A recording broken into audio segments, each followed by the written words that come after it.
Direskrimsus Polda Sulawesi Selatan telah memeriksa 11 orang terkait tenggelamnya kapal motor ladang Pertiwi di perairan Selat Makassar.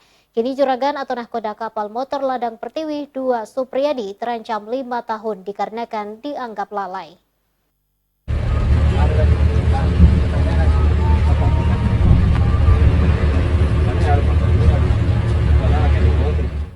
Direskrimsus Polda Sulawesi Selatan Kombes Widoni Fedri menyatakan dari 11 orang yang dipanggil untuk jalani pemeriksaan, diantaranya adalah juragan kapal atau nahkoda kapal ladang Pertiwi 2, Supriyadi ABK Mahfud dan Kepala Desa Pulau Pamantauan Muhammad Basit.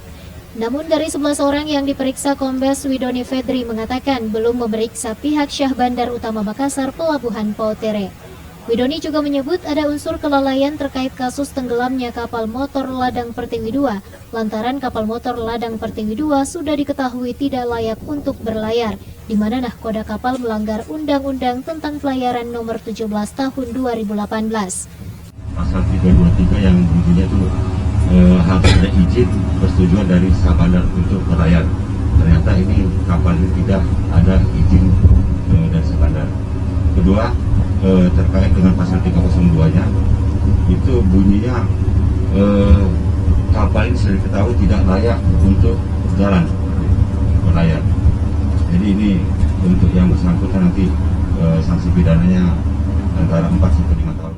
Sebelumnya terjadi kecelakaan tenggelamnya kapal ladang Pertiwi 2 pada hari Kamis tanggal 26 Mei 2022 dini hari dengan membawa korban 50 orang dan 31 ditemukan selamat serta 19 kini masih dalam pencarian.